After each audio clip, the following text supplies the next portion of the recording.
তীব্রর সামনে ভয়ে জড়সড় হয়ে দাঁড়িয়ে রয়েছে রায়। চোখে এসে ভিড় করেছে নোনা জল। তীব্র সেটা দেখেও যেন দেখছে না। সে তার তীক্ষ্ণ দৃষ্টি নিক্ষেপ করে রায়ের দিকে তাকিয়ে রয়েছে। মনে হচ্ছে তীব্র তার তীক্ষ্ণ দৃষ্টি দিয়েই রায়কে ভস্ম করে দেবে। কাকে বলে বাসা থেকে বের হয়েছ? তীব্রর শীতল গলার কথা শুনে রায় চোখ তুলে তীব্রর দিকে তাকালো, কিন্তু বেশিক্ষণ আর তীব্রর ওই রাগী চোখের দিকে তাকিয়ে থাকতে পারল না। কয়েক সেকেন্ড পরই সে চোখ নামিয়ে চুপ করে দাঁড়িয়ে রইল। রায়কে চুপ করে থাকতে দেখে তীব্র পুনরায় বলল, কি হলো, কথা বলছো না কেন? কাকে বলে তুমি বাসা থেকে বের হয়েছ?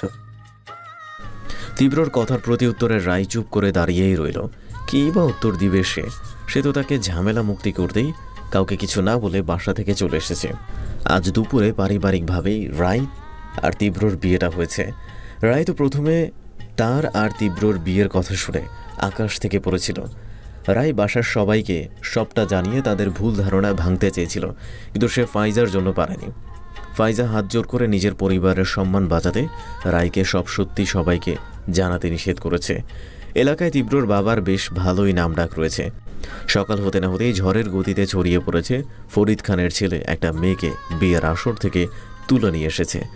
তার উপরে ফরিদ খান এলাকার কয়েকজন গণ্যমান্য ব্যক্তিদেরকে বিয়েতে থাকতে বলেছেন। এক রায় এখানে এসে তাদের নাম খারাপ করেছে। দ্বিতীয়ত, যদি বিয়েটা না করে তাহলে তাদের মাথা আরও নিচে হয়ে যাবে। তাই রায় না চাইতেও বাধ্য হয়ে বিয়েটা তার করতে হয়েছে। রায়কে চুপ করে থাকতে দেখে তীব্র ভীষণ ক্ষেপে গেল।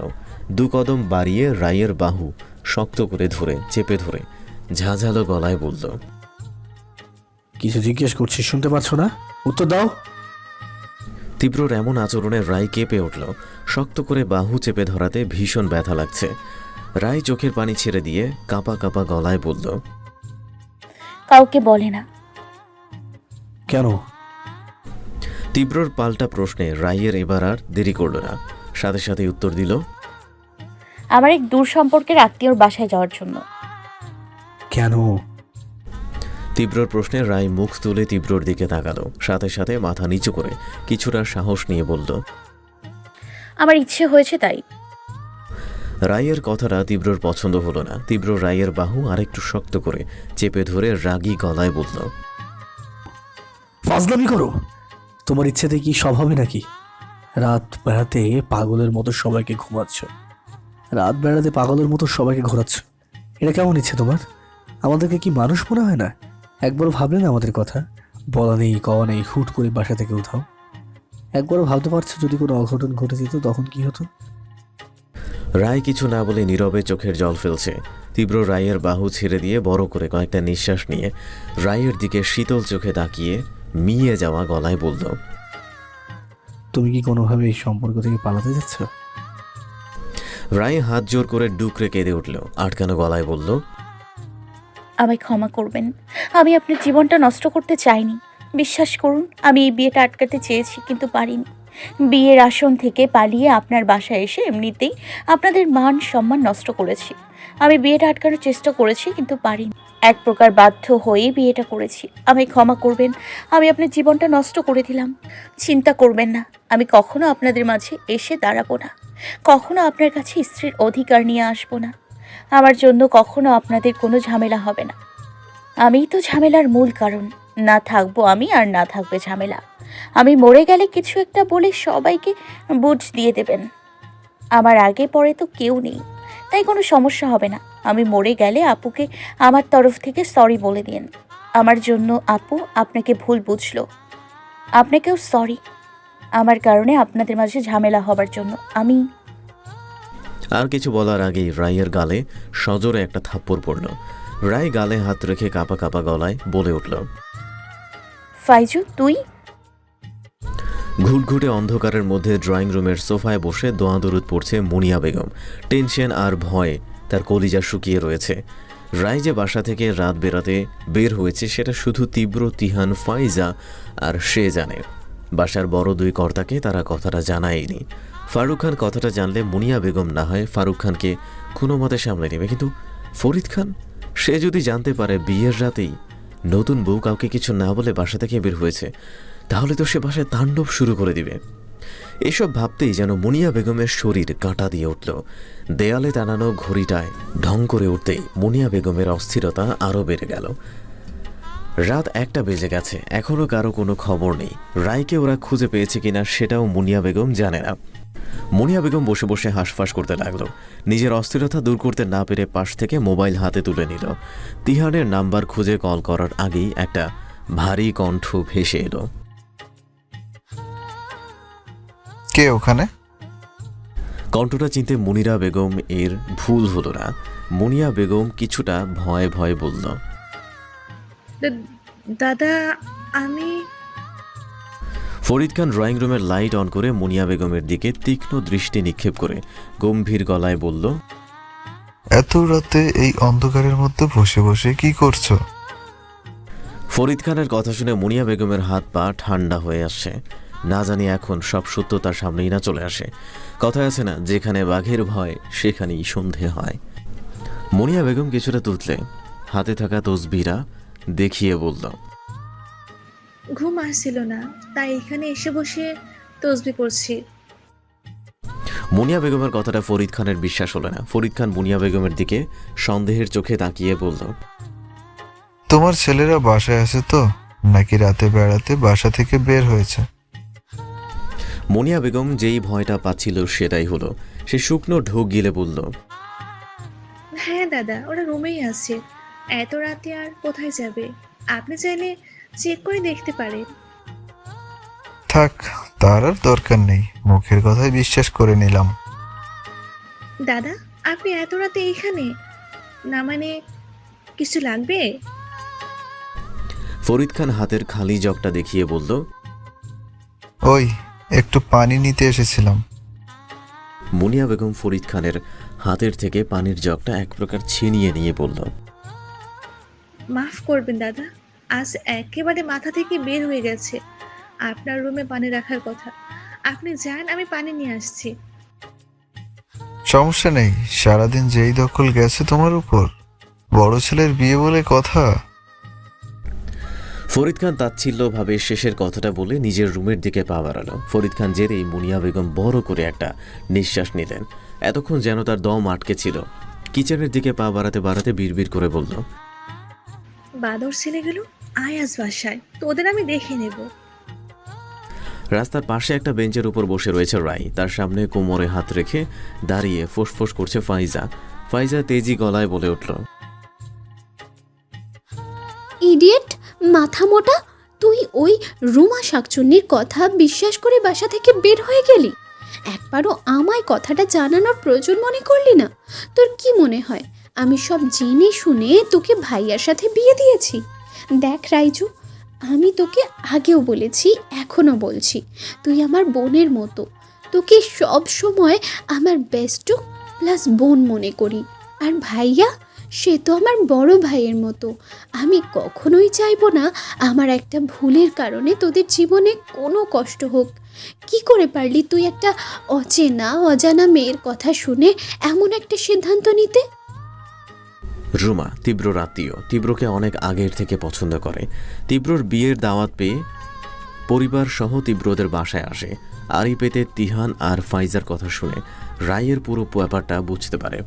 সুযোগ বুঝে রায়কে একা পেয়ে রায়ের সামনে কেঁদে কেঁদে বলে তীব্রর সাথে তার সম্পর্ক আছে। তীব্র রায়কে বাঁচাতে একমাত্র বাধ্য হয়ে এই বিয়েটা করছে। তীব্র আর নিজের সম্পর্কে বানিয়ে বানিয়ে ইচ্ছে মতো কথা শুনিয়ে দেয় রায়কে। রায়ের হাত আঁকড়ে ধরে কান্না করে বিনতি করে বলে তাদের জীবন থেকে চলে যেতে। সব শুনে রায়ের মাথায় যেন আকাশ ভেঙে পড়ে। তার জন্য দুটো মানুষ কষ্ট পাচ্ছে, তার জন্য তাদের একটু একটু করে গড়ে ওঠার সম্পর্ক, স্বপ্ন ভেঙে যাবে তা সে কখনোই চায় না। তাই তো সে সবার অগোচরে রাতের আধারে বাসা থেকে বের হয়ে গেছে। প্রথমে রাই ফাইজাকে কিছুই বলতে চায়নি। ফাইজার জোরাজুরিতে বাধ্য হয়ে ফাইজাকে সব বলে। ফাইজার কথা শুনে রাই কোনো কথা না বলে নীরবে চোখের জল ফেলছে। রাইকে চুপ করে থাকতে দেখে ফাইজা ধমক দিয়ে বলল, এখনো স্ট্যাচু হয়ে বসে রয়েছিস কেন? বাসায় যাওয়ার ইচ্ছা নাই নাকি? তিহান ফাইজাকে থামিয়ে বলল,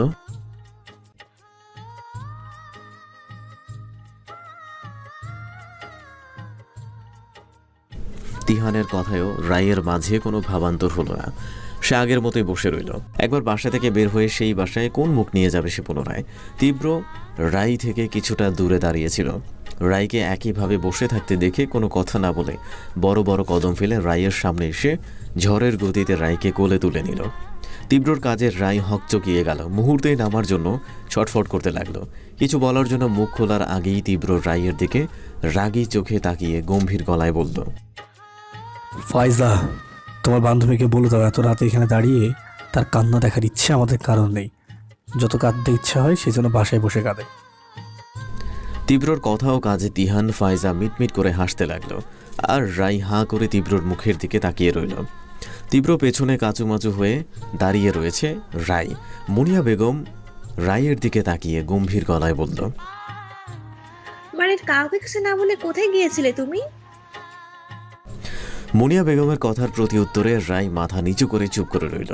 রাইকে কিছু বলতে না দেখে তীব্র চেঁচিয়ে চিবিয়ে বলল, ছোট মা, তোমার নতুন বউকে পাগলা মশাই কামড়িয়ে ইনভাইট করেছিল তাদের সাথে পার্টি করার জন্য, তাই পাগল হয়ে রাতে বেড়াতে রাস্তার মশাদের সাথে পার্টি করতে গিয়েছিল। মুনিয়া বেগম তীব্রর দিকে চোখ রাঙিয়ে তাকিয়ে ধমক দিয়ে বলল, চুপ কর তুই। নিশ্চয়ই তুই উল্টাপাল্টা কিছু বলে মেয়েটার মাথা খারাপ করে দিয়েছিস, তাই সে তোর সাথে রাগ করে বাসা থেকে বের হয়ে গেছে। তীব্র বিড়বিড় করে বলল, ওর মাথায় যে খারাপ, তোর মাথা নতুন করে কি খারাপ হবে? কথাটা মুনিয়া বেগম না শুনলেও রাই ঠিকই শুনতে পেল। মুনিয়া বেগম তীব্রর দিকে কপালে ভাঁজ ফেলে তাকিয়ে বলল, কিছু বললি? তীব্র সাথে সাথে দুদিকে মাথা নাড়িয়ে না করল। মুনিয়া বেগম রাইয়ের মাথায় মমতার হাত বুলিয়ে কোমল গলায় বলল, তোমাদের মাঝে কি হয়েছে তা আমি জানি না মা, আর না জানতে চাইবো। শুধু এতটুকুই বলবো, বিয়ে হলো এক পবিত্র বন্ধন।